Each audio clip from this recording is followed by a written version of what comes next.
The problem wasn't the pet show itself. The problem, as is so often the case in any venture involving more than 3 lifeforms and a shared objective, was the paperwork.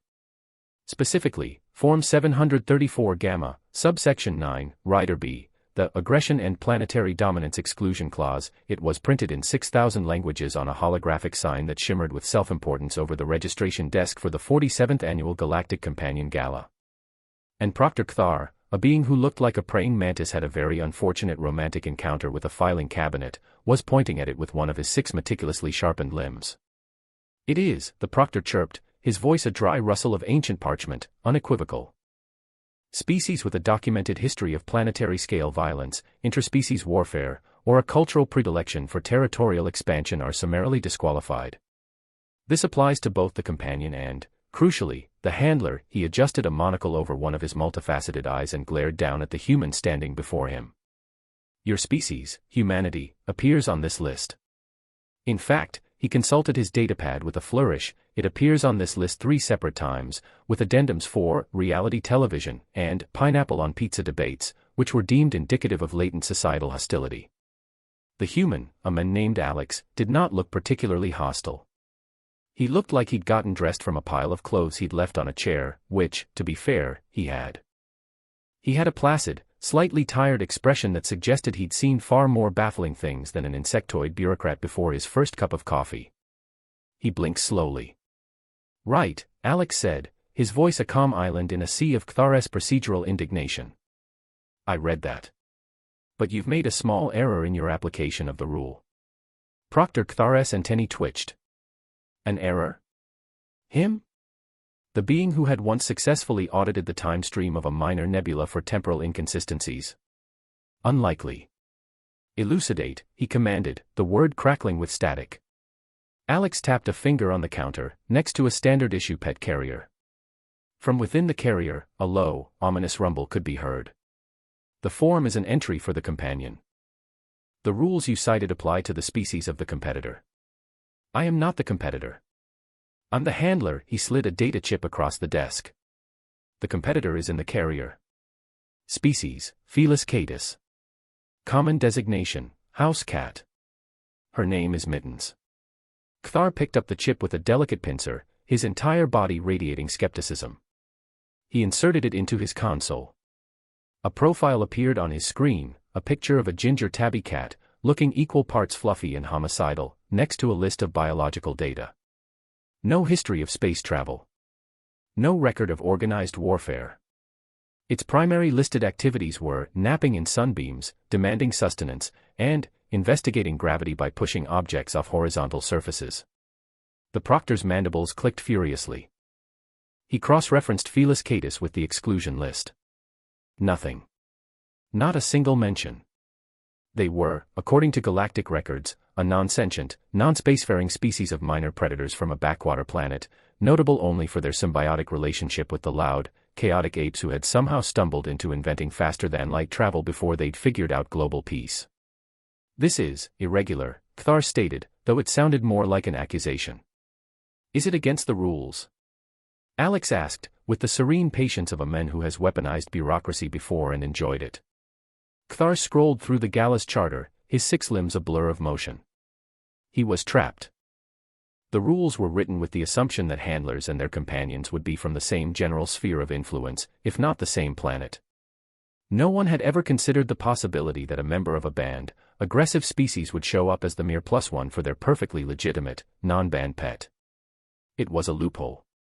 A glorious, beautiful, infuriating loophole.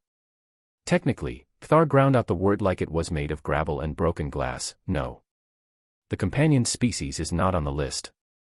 The handler's status is a gray area. Great.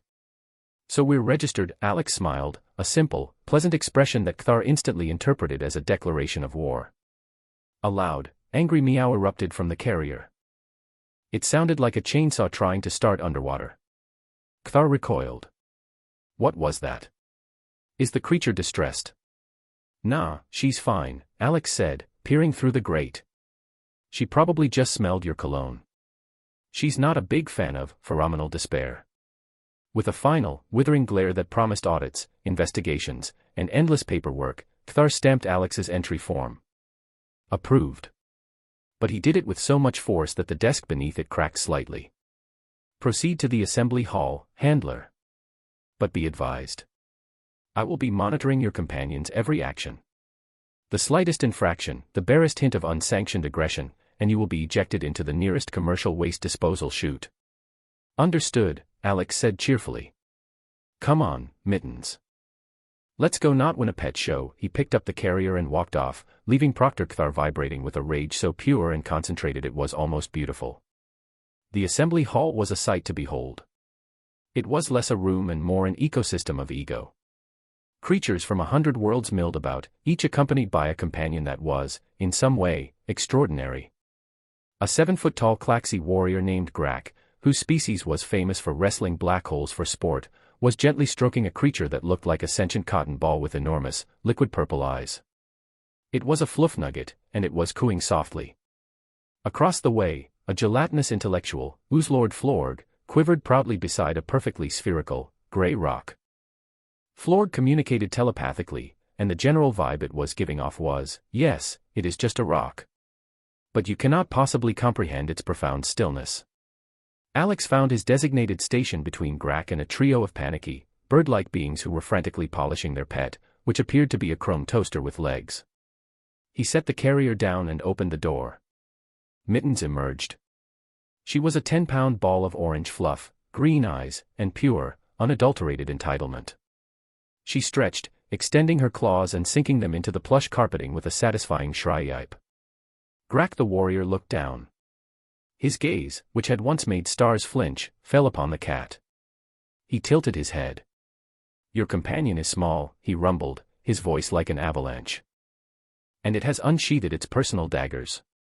Is it preparing for glorious combat? No, that's just a stretch, Alex said. She's waking up from her nap. It's a whole process. Mittens, having completed her stretch, immediately spotted the dangling tail of the Klaxi warrior's fluff nugget. Her pupils dilated to black holes. Her entire body went rigid. A low chittering sound, the ancient machine language of murder, vibrated in her chest. Alex sighed. And now the process is over, he scooped her up just as her butt began its pre-pounce wiggle. Easy there, killer. We have to at least pretend to be civilized for another hour. The first event, as per gala tradition, was the Serenity Showcase. The goal was simple, the companion was to be placed on a polished obsidian pedestal and exude an aura of pure, unadulterated tranquility. The judges, a panel of telepathic crystalline entities known as the Lumina, would then bask in these calming vibes and assign a score based on the depth of psychic resonance. It was, essentially, a competitive meditation session. Grak went first. He placed his fluff nugget on the pedestal, and the little puffball immediately began to hum. A wave of contentment washed over the audience. People's shoulders relaxed. A long-standing blood feud between two rival shipping clans was forgotten in a shared, sudden appreciation for cozy blankets and warm beverages. The Lumina judges glowed a soft, appreciative lavender. A perfect score. Next came Uzlord Florg and its pet rock. Florg gently levitated the rock onto the pedestal. The rock, being a rock, sat there. It did not move. It did not make a sound. It did not exude anything. Florg projected to the entire hall, its mental voice smooth as silk, behold. The utter and complete absence of agitation. It does not desire. It does not fear. It simply is. This is the ultimate serenity. The audience murmured in appreciation. It was a bold, minimalist statement. The Lumina judges shimmered a thoughtful, intellectual shade of blue. A very high score for conceptual brilliance. Then it was Alex's turn. He walked to the stage, holding Mittens. She was purring now, a rumbling motor in his arms, and for a brief, glorious moment, Alex thought this might actually work. Maybe she'd just fall asleep. Cats were good at that. It was, like, half of their whole deal. He placed her gently on the cool, smooth surface of the obsidian pedestal. Mittens stood there for exactly 7 seconds. Her nose twitched. Her ears swiveled, scanning the auditorium like a pair of furry radar dishes. Her eyes, wide and assessing, took in the silent crowd, the floating judges, the sheer, unadulterated boredom of it all. And she made a decision. This was stupid. With a flick of her tail, she hopped off the pedestal. The audience gasped. Proctor Kthar, watching from the wings, made a sound like a bag of beetles being stepped on. This was it. An infraction. Failure to comply with the event parameters. But Mittens wasn't done.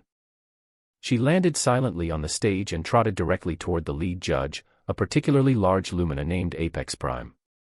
Apex Prime was wearing a ceremonial robe of shimmering, iridescent fabric, and from the sleeve dangled a single, golden tassel. To a cat, a dangling tassel is not a decoration. It is a challenge. It is a mortal enemy that must be vanquished with extreme prejudice. Mittens's but did the wiggle. The one that signals the imminent activation of her chaos drive. She crouched, and then she sprang.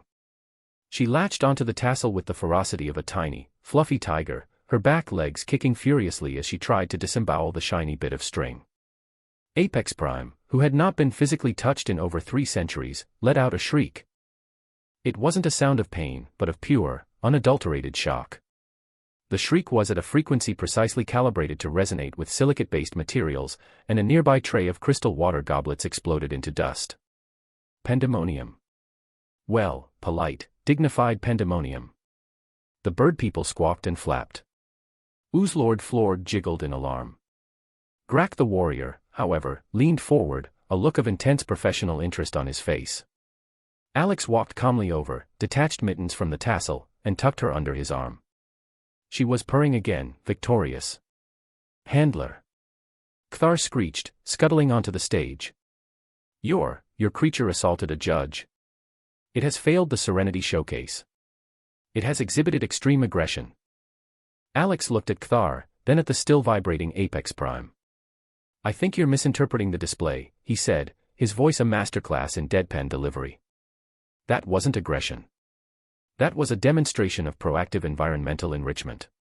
She identified a source of potential kinetic energy and engaged with it to achieve a state of joyful equilibrium. He held up the purring cat.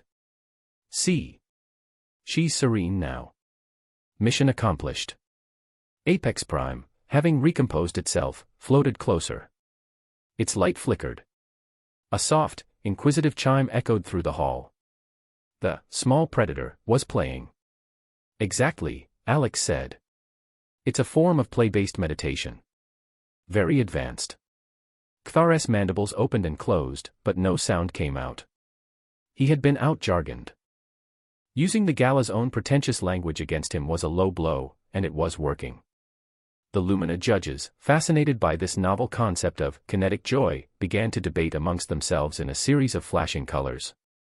They awarded Mittens a middling score, not for serenity, but for innovative interpretation of the theme. Kthar looked like he was going to have an aneurysm. If he had blood vessels. Which he probably didn't. He probably had tiny, rigid tubes filled with pure, distilled rage. Alex gave him a little wave as he walked off stage. Grak the warrior intercepted him. Human Alex, the giant rumbled, looking at Mittens with newfound respect. Your companion's technique, it is unorthodox. But its pounce was swift. Its grip, inescapable.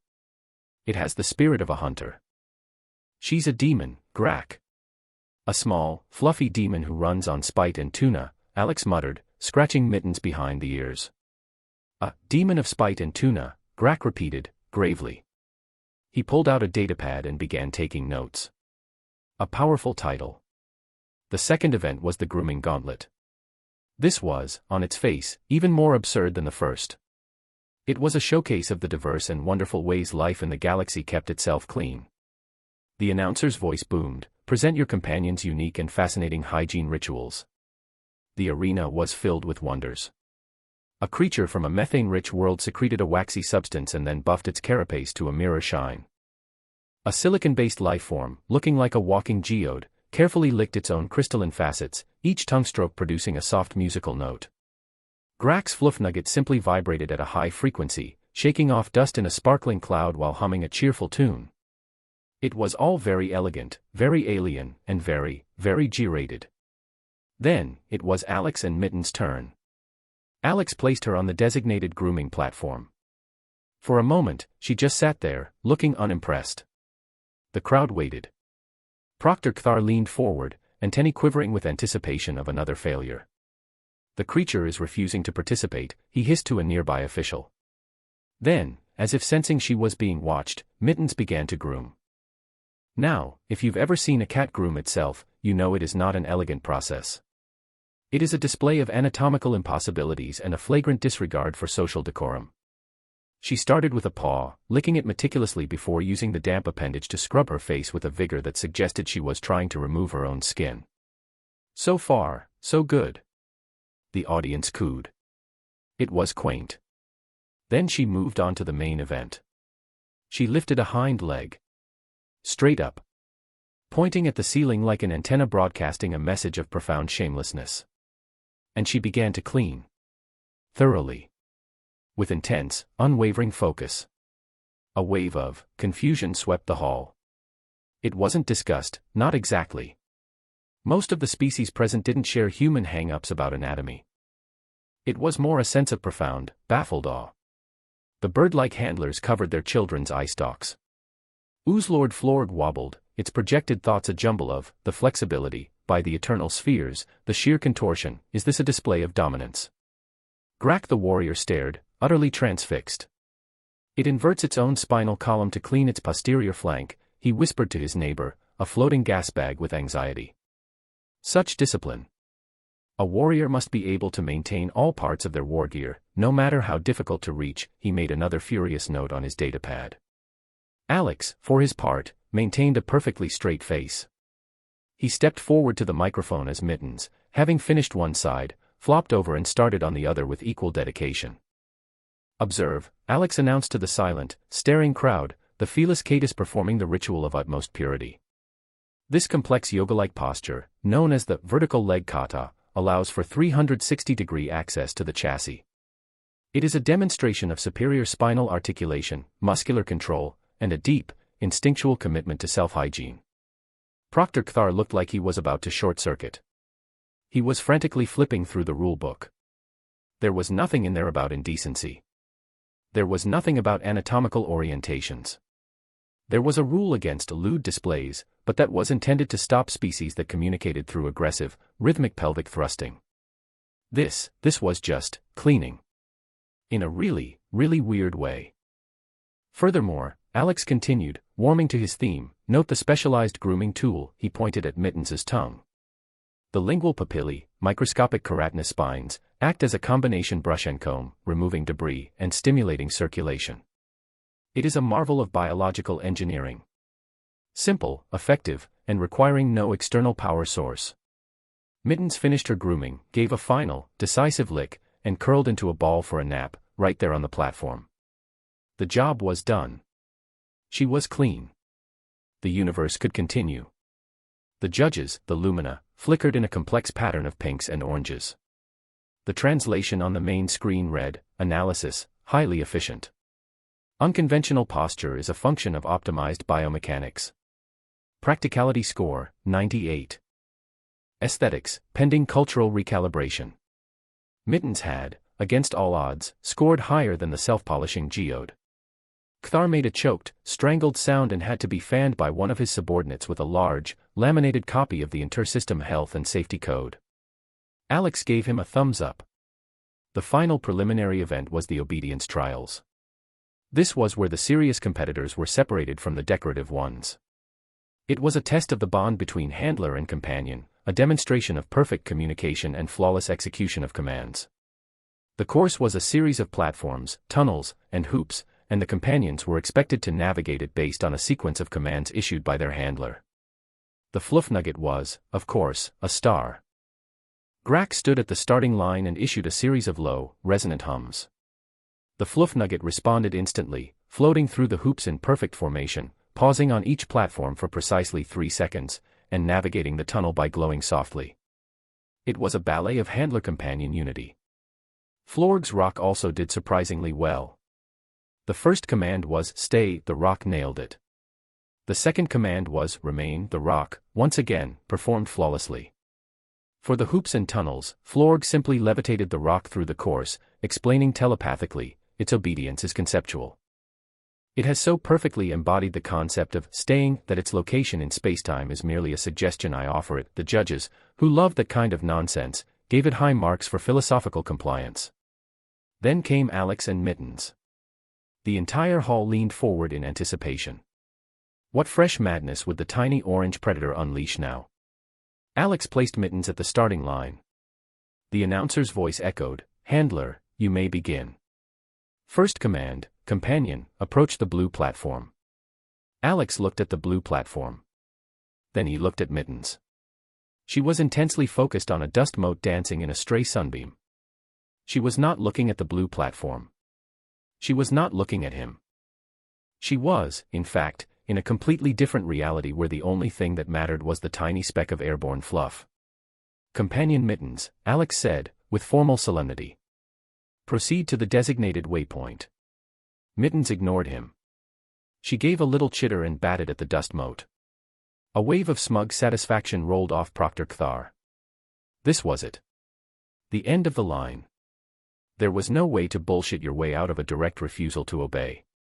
You couldn't call it interpretive compliance or kinetic meditation. It was just a cat, doing what cats do, whatever they want. Alex sighed. He reached into his pocket. "Okay, plan B." He pulled out a small, metallic object.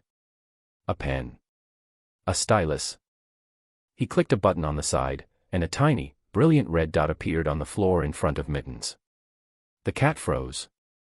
The dust mote was forgotten. The crowd, the lights, the existential pressure of the competition, all of it vanished.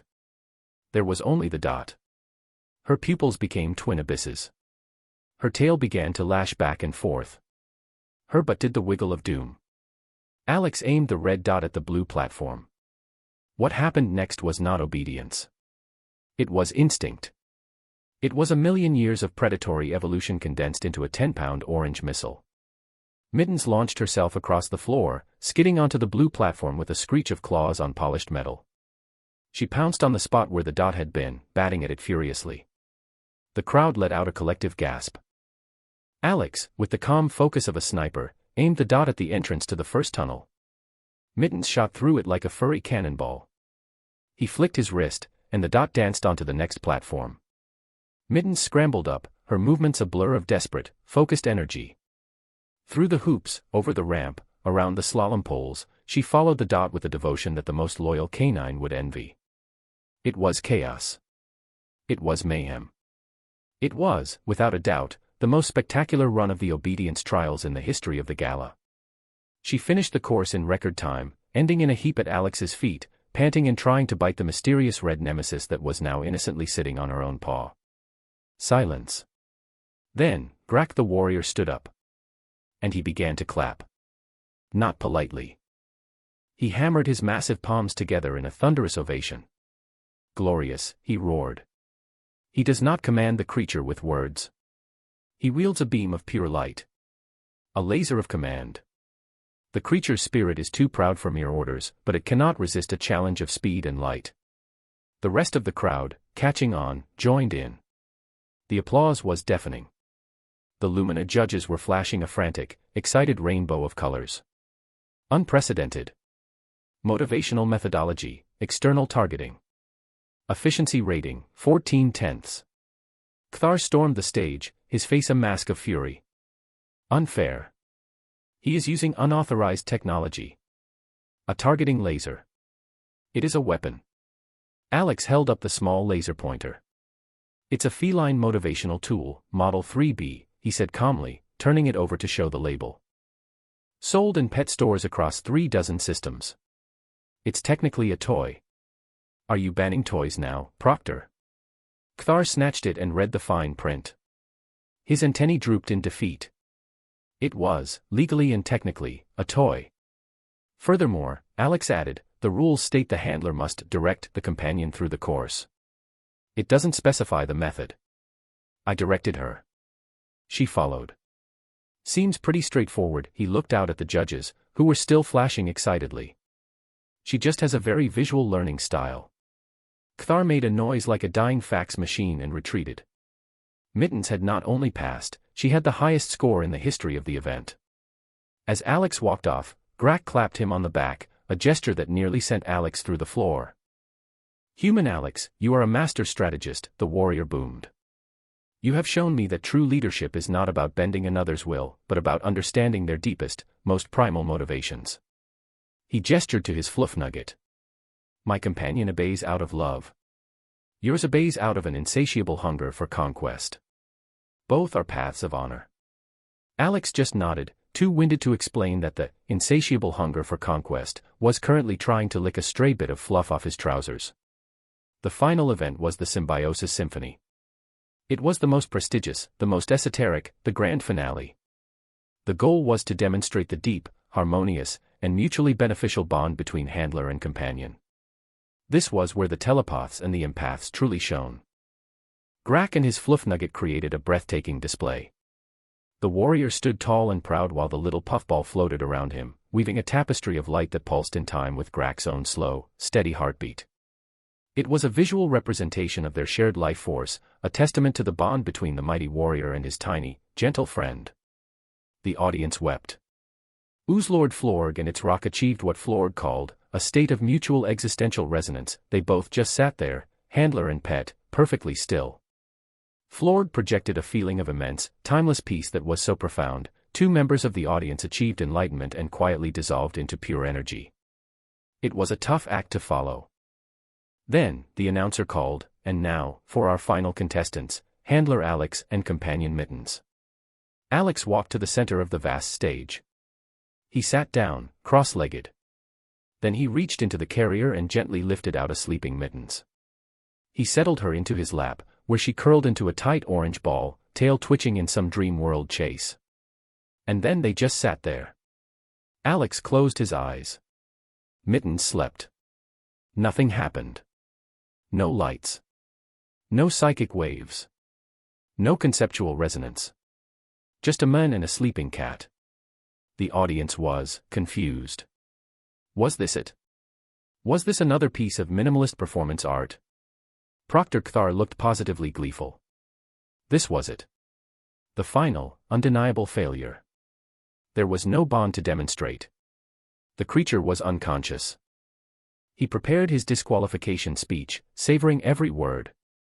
And that's when the alarms went off. Red lights flashed. A siren blared, a jarring, ugly sound that cut through the refined atmosphere of the gala. A computerized voice echoed through the hall, warning. Containment breach. Sector Gamma, 7. Class 4 biohazard escaped. Warning. Panic, real panic this time, erupted. Guests screamed and scrambled for the exits. The Class 4 biohazard from Gamma, 7 was the Vexian Shreddermite, a creature banned from every civilized system for a very good reason. It was small, beetle-like, armored, and blindingly fast. And it ate metal. Specifically, it ate the kind of high-grade wiring and power conduits that ran the life support, artificial gravity, and containment fields for the entire station. A small, black shape skittered across the main stage, moving with unnatural speed. It was the Shreddermite. It ignored the panicking aliens and made a beeline for a thick bundle of cables at the back of the stage, the station's primary power junction. Station security forces in heavy armor clomped into the hall, rifles raised. "We don't have a clear shot," one of them yelled. "It's too fast. And if we miss, we could hit the conduits ourselves." Grak the warrior drew a massive plasma axe, its blade humming with energy. "I will crush the pest," he roared, but even he knew it was futile. The mite was the size of his thumb, his axe was the size of a small car. Amidst the chaos, Alex opened his eyes. He looked at the skittering mite. He looked at the panicked security team. He looked at the sleeping ball of fluff in his lap. And he sighed the sigh of a man who knew exactly what was about to happen. "All right, champ," he whispered, gently nudging the cat. "Wakey wakey. Got a job for you." Mitten stirred. She lifted her head, blinking sleepily. Then her ears swiveled toward the sound of the skittering mite. Her eyes, still fuzzy with sleep, focused on the small, dark thing moving incredibly fast across the floor. And in that instant, every ounce of domesticity vanished from her. This wasn't a dust mote. This wasn't a tassel. This was the real deal. A small, fast-moving creature. A bug. The ultimate enemy. Her pupils blew wide. Her body tensed. A low, guttural growl rumbled in her chest. Her butt did the wiggle. Alex gently lowered her to the floor. Go get Mitty. She didn't need to be told twice. She exploded from a standstill, a streak of orange lightning. The entire audience, who had been cowering, stopped to watch. The security guards lowered their weapons, dumbfounded. What followed was a masterclass in predatory instinct. The shredder mite was fast, but Mittens was faster. She didn't run in a straight line, she anticipated, she cut it off, she herded it. The mite zigged, Mittens zagged. It tried to scramble up a curtain, she leaped 5 feet into the air and batted it back down. It skittered under the judge's platform, she dove under it, a flurry of orange fur and righteous fury, sending the lumina scattering in a panic of flashing lights. The audience was mesmerized. They thought it was part of the show. A dazzling, high-stakes finale. The shredder mite, now panicked, made a final dash for the power conduits. It was almost there. Mittens put on a final burst of speed, her paws barely touching the ground. She leaped, a perfect, soaring arc, and with a single, exquisitely timed swat of her paw, she sent the shredder mite flying through the air. It tumbled end over end and landed, with a soft thunk, directly inside the open mouth of a decorative vase on a nearby pedestal. A quick-thinking technician, seeing his chance, slapped a button, and a containment field snapped into place over the top of the vase. The pest was trapped. The station was safe. Silence descended upon the hall. Every eye was on the small cat in the center of the stage. Mittens, oblivious to the gravity of her actions, trotted over to the vase, sniffed it curiously, then sat down and began to nonchalantly lick her paw, as if to say, all in a day's work. Then the applause began. It wasn't polite. It was a roar. A thunderous, station-shaking ovation for the little orange predator who had just saved them all from a slow, dark, airless death. Proctor Kthar stood frozen, his mandibles agape. The judges huddled, their lights flashing in a frantic, chaotic debate. Finally, Apex Prime floated forward, its light a brilliant, celebratory gold. The final event is the Symbiosis Symphony, its chimes translated onto the screen. The goal is to demonstrate a functional, beneficial bond. While unorthodox, handler Alex and companion Mittens have demonstrated the most practical and profoundly symbiotic relationship imaginable, the protector and the protected. The guardian and the home. Kthar sputtered. But the rules. The harmony. The psychic resonance. Alex walked over and picked up the purring cat. Our bond isn't telepathic, he said, his voice carrying through the silent hall. It's older than that. I provide food, shelter, and a warm lap. She provides pest control and judges everyone I bring home. It's a perfectly balanced relationship. I trusted her instinct, and she protected our shared environment. That's our symphony. Apex Prime glowed brighter. The winner of the 47th Galactic Companion Gala, for outstanding practical symbiosis and heroic intervention, is Companion Mittens. The crowd went wild. A massive, glittering trophy shaped like a food bowl was brought out. Alex accepted it on Mittens's behalf. She sniffed it, decided it wasn't edible, and went back to purring. Later, at the spaceport departure lounge, Alex sat waiting for his transport, the ridiculously large trophy sitting next to him, filled with the highest-grade Archer and tuna treats. Mittens was happily munching away. Grak the warrior approached, his fluff nugget perched on his shoulder. He bowed his head slightly, a gesture of immense respect. Human Alex, he rumbled. You have taught us all a valuable lesson today. True companionship is not about control, but about trust in another's nature. He hesitated. However, my fluff nugget has grown complacent. It lacks a killer instinct. Would you be willing to share the secrets of the laser of command? Before Alex could answer, Oozlord Florg squelched over, its pet rock hovering beside it. On the surface of the rock, someone had placed a tiny, red, circular sticker. We are exploring the philosophy of the Greebly, Florg projected. The study of unseen, motivating forces. Your companion is a great spiritual master. Alex just smiled. This day had gone in a direction he had not anticipated. Just then, Proctor Kthar appeared for one last confrontation. He held a datapad, his expression one of grudging, bureaucratic acceptance. "Human Alex," he chirped, the sound less hostile now, more weary. "For the official record, your species, humanity, is still on the exclusion list and remains banned from competing in the Galactic Companion Gala." Alex nodded, scooping mittens into her carrier. "I understand completely, Proctor. Rules are rules." He stood up, hoisting the carrier. As he turned to walk toward his boarding gate, he paused and looked back at the insectoid official. "But handlers aren't competitors," he said, a ghost of a smile on his face. "And Felis Catus is now, officially, a decorated, galaxy-saving champion. You might want to update your records."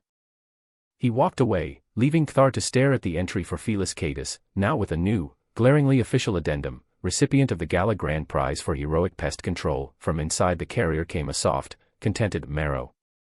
The sound of a creature who knows, with absolute certainty, that she is the most important being in the universe, and that the universe is, finally, starting to catch on.